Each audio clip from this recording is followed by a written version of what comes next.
The fog clung to the cobblestone streets of Ravenswood like a damp shroud, muffling the sound of footsteps and the distant tolling of the midnight bell. The waning moon cast a pale, eerie glow, its light diffused by the mist into a ghostly haze that enveloped the town. Detective John Miller stood at his attic window, the glass fogging slightly from his steady breath. His sharp gray eyes scanned the darkness, senses on edge. The silence was thick, almost tangible, broken only by the rustling of unseen creatures and the faint echo of a hooting owl. An unsettling feeling gnawed at him, a premonition that something was amiss, lurking just beyond the veil of the night. John was a man of quiet intensity, his stoic demeanor a mask forged by years of delving into humanity's darkest shadows. His life had become a mosaic of unsolved mysteries and fractured relationships, each piece a testament to his relentless pursuit of truth. Solitude was his refuge and his curse. It honed his instincts but left him adrift from the warmth of companionship. Memories of past failures haunted him, the ones he couldn't save, the cases that slipped through his fingers like sand. Yet, beneath the hardened exterior, a flicker of hope persisted, a stubborn ember that believed in the possibility of justice and redemption. At dawn, the tranquility shattered. The air filled with shrill screams as Mrs. Henderson, the beloved baker known for her warm smile and sweeter confections, was found writhing on her shop floor. Her left hand had turned a mottled gray, the flesh disintegrating to reveal bone and sinew beneath.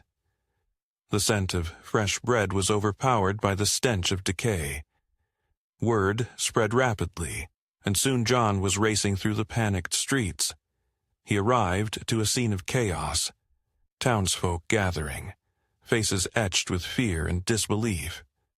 As he knelt beside Mrs. Henderson, her eyes met his, brimming with tears and confusion.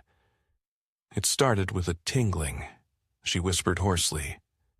Before he could respond, a commotion erupted outside. A young boy collapsed in the square, his eyes rolling back to reveal milky whites, his screams silenced by unconsciousness. Whispers of a plague rippled through the crowd, dread seeping into every corner of Ravenswood. Determined to find the source of this affliction, John immersed himself in the investigation. He moved methodically, questioning witnesses, examining the victims and scribbling notes in his worn leather journal.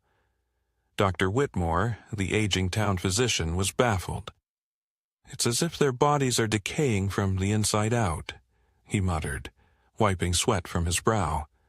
"I've never seen anything like it." Sleepless nights blurred into days as John sought patterns among the victims. A breakthrough came when he discovered that each afflicted person had recently acquired new contact lenses from a mysterious traveling salesman. The lenses were said to enhance vision and bring vibrant clarity to the mundane, a tempting allure in a town where the monotony of daily life weighed heavily. John's skepticism grew. The salesman was a phantom. No one could recall his name or origin, only fragments of vague descriptions.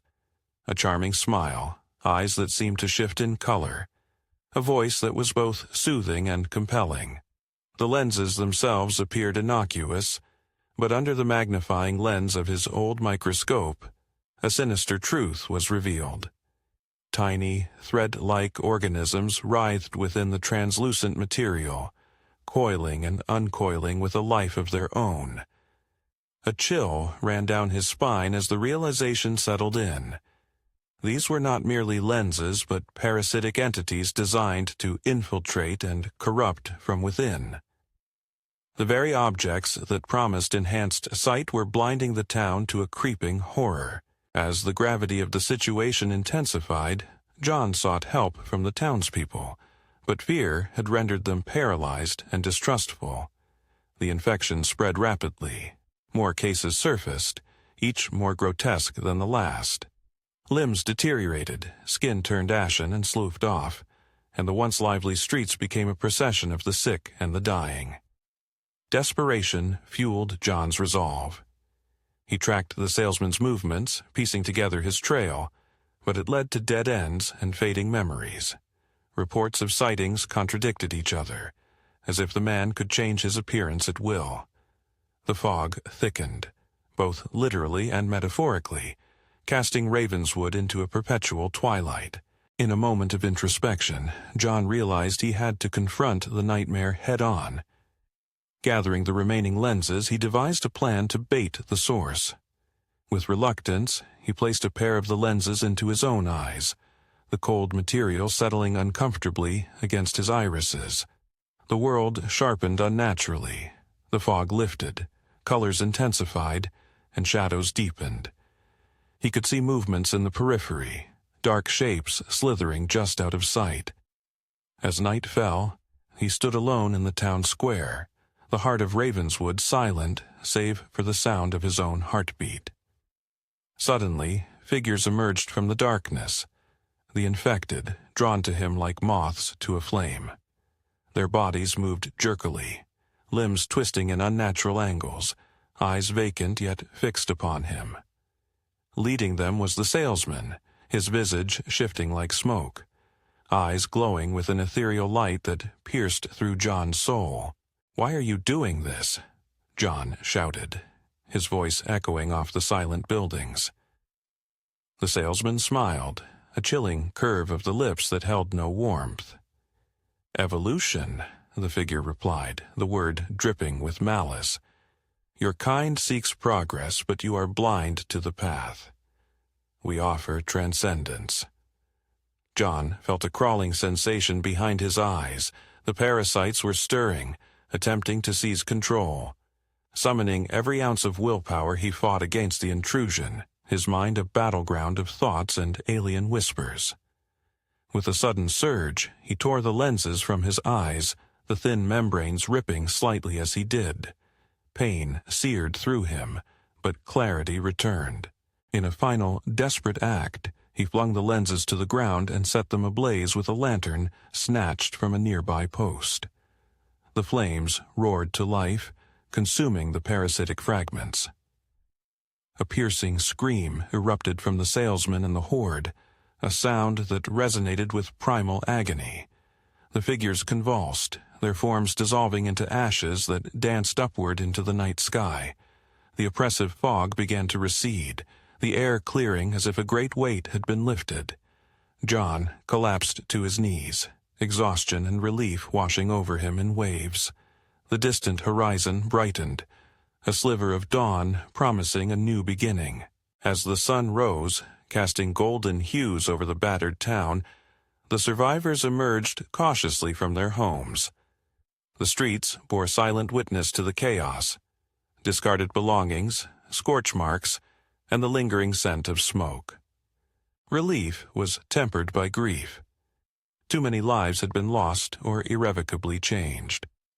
John walked among them, offering words of comfort that felt hollow even to his own ears. Guilt gnawed at him. Had he acted sooner, perhaps more could have been saved. Dr. Whitmore approached, placing a trembling hand on his shoulder. "You saved us," the doctor said softly.